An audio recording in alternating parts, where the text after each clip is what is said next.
We are on the bottom flap of section 5 in your Unit 7 Similarity Flipbook, the bottom flap, titled Subdivide Segment.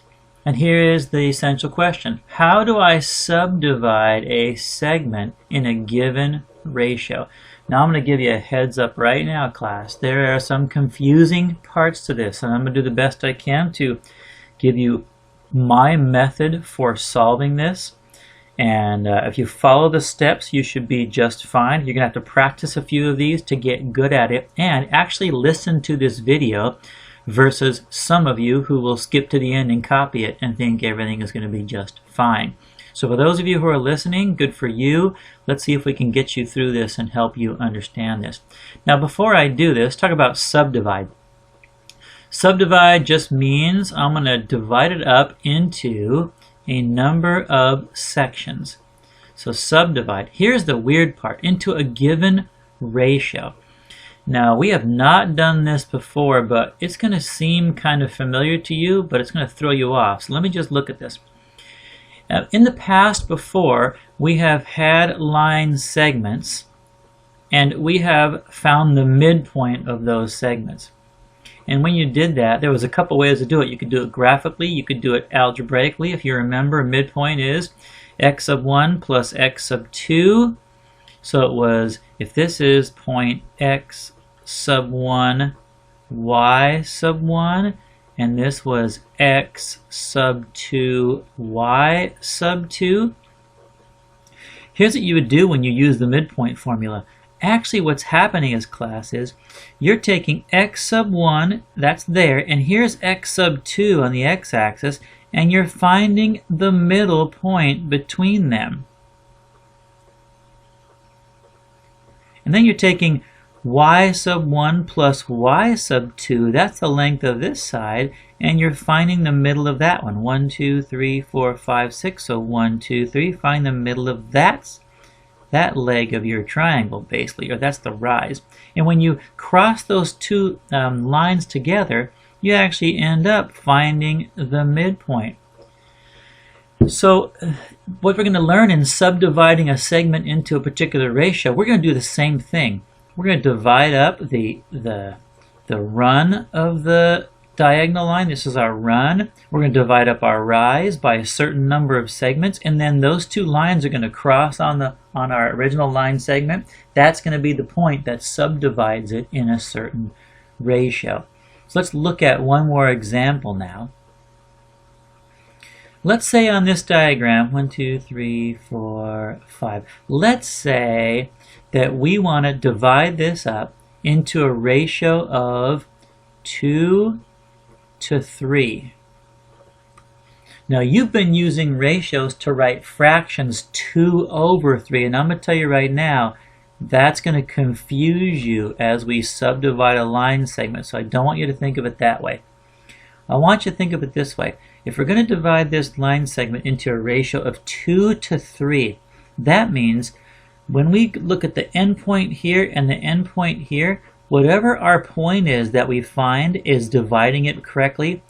2/3 of the line is going to be, 2/5 of the line is going to be on this side, and 3/5 is going to be on this side. Basically what I'm saying is when you divide something up in a ratio of 2 to 3, we're going to actually have 5 parts. We're going to divide that up into 5 parts. That 5 comes from 2 plus 3. There's 2 parts of the line on one side of our point and 3 parts of the line on the other side of the point. 2 plus 3 is 5. That means we're going to divide this line segment up into 5 parts. Let's do that right now.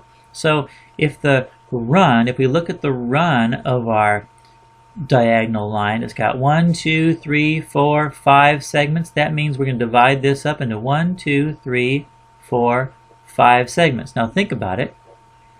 We want a division of 2 to 3. That means we're going to go 2 units and we're going to draw our line right here.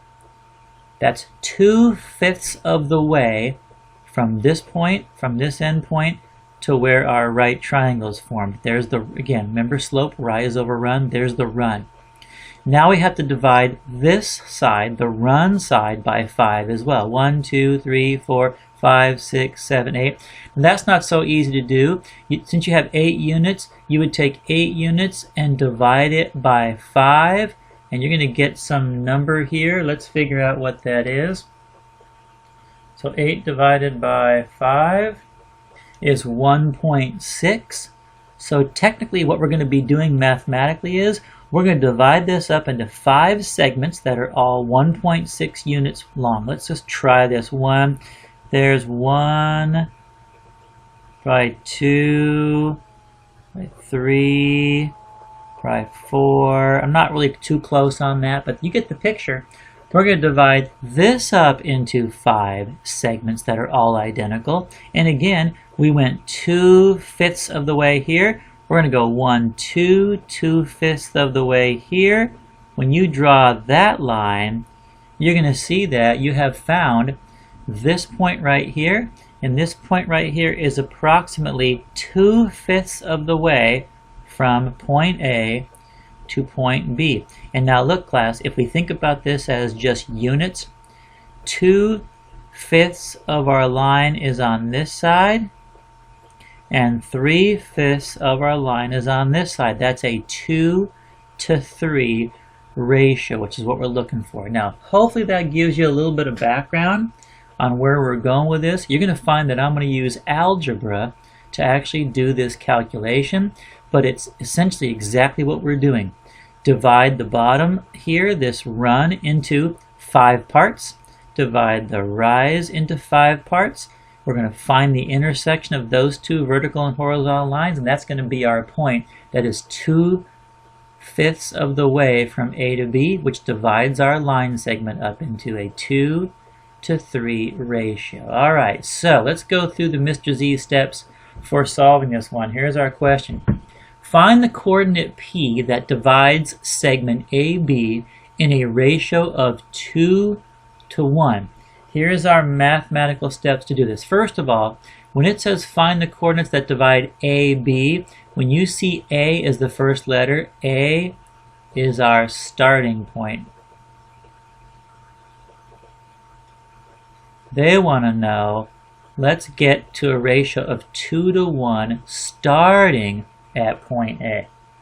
Alright, so our first step here, step A, find the starting point. Find the starting point. In this case, our starting point is A, and A is at, let's see, +1, -2. There's our first step. Step B. Note the X value of our starting point. X value of our starting point. We're going to label that X sub 1, and that equals 1. There's our X value of our starting point. Step C, find the Y value of our starting point. So far, class, this is not too hard. And I'm going to label that as Y sub 1, and that's equal to -2. Okay, there's our first 3 steps that kind of go together. Let's continue now. Next one I'll call step D. Step T. What's our given? Let's recognize our given ratio. The question says our ratio is 2 to 1. So class, you're going to have to find out from this ratio how far along this line do we want to travel as a fraction. And here's how we do it. We're going to call this the part of the segment from A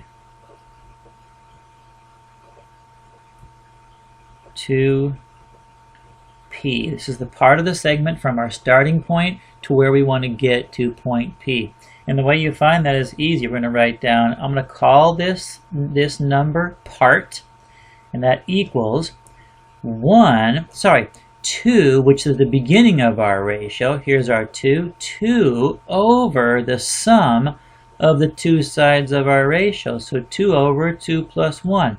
That means we want to travel 2/3 of the way from A to B. Those two steps go together. Now let's do the next two steps, which is going to recognize rise and run. So letter F is going to be, what is our rise from A to B? Now you got to go from A to B so you get the sign correct. We're starting with A, so from A, here's our rise. 1, 2, 3, 4, 5, 6. So our rise from A to B is 6. Step G, what's our run from A to B? Again, we're starting with point A because that's our starting point.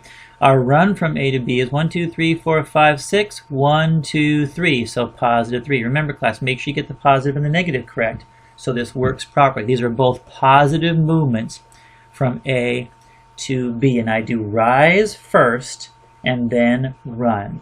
Alright, so there is F and G. Now actually, class, we have enough information to solve our problem. This part should be pretty straightforward and you should understand this. Here's the part now, it's a Mr. Z method. Point P is going to be equal to x sub 1 plus the number that we found to be the part. That's going to be multiplied by our run. There's our x coordinate of P. Our y coordinate is going to be y sub 1 plus the same part, which is right here in step E, multiplied by our rise. So there is our point P. Let's plug in the values that we know.